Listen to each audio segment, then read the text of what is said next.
ನಮಸ್ಕಾರಗಳು. ಶ್ರೀ ಕನಕದಾಸರ ಮೇರುಕೃತಿ ಹರಿಭಕ್ತಿ ಸಾರದ 76ರಿಂದ 80ನೇ ಪದ್ಯದವರೆಗೆ ಪಠನೆ ಮಾಡುತ್ತಿದ್ದೀನಿ.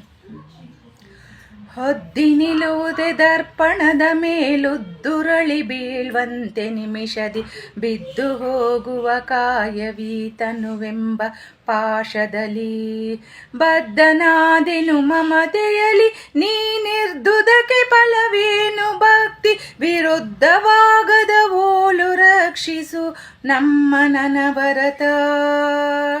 ಕೇಳುವುದು ಕಡು ಕಷ್ಟದ ಬಾಳುವೆಯ ಬದುಕೇನು ಸುಡು ಸುಡು ಗಾಳಿಗೊಡ್ಡಿದ ಸೊಡರು ಈ ಸಂಸಾರದೇಳಿಗೆಯು ಬಾಳಬೇಕೆಂಬವಗೆ ನೆರೆ ನಿನ್ನೋಳಿಗವ ಮಿಗೆ ಮಾಡಿ ಭಕ್ತಿಯೊಳಾಳಿ ಬದುಕುವುದು ಚಿತ ರಕ್ಷಿಸು ನಮ್ಮ ನನವರತ.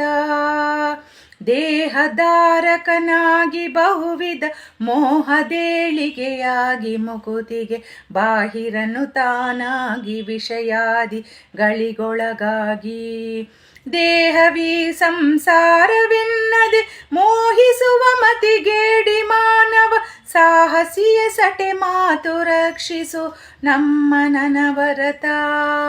ಅಳಿವ ಒಡಲನ್ನು ನೆಚ್ಚಿ ವಿಷಯಗಳಿಗೆ ಕಾತುರ ನಾಗಿ ಮಿಗೆ ಕಳವಳಿಸಿ ಕಾಲನ ಬಳಿಗೆ ಹಂಗಿಗನಾಗಿ ಬಾಳುವರೇ ತಿಳಿದು ಮನದೊಳು ನಿನ್ನ ನಾಮ ಬಳಿಯ ಜಿಹ್ವೆಗೆ ತಂದು ಪಾಪವ ಕಳೆದ ಬದುಕೇಲೆ ಸುರಕ್ಷಿಸು ನಮ್ಮ ನನವರತ.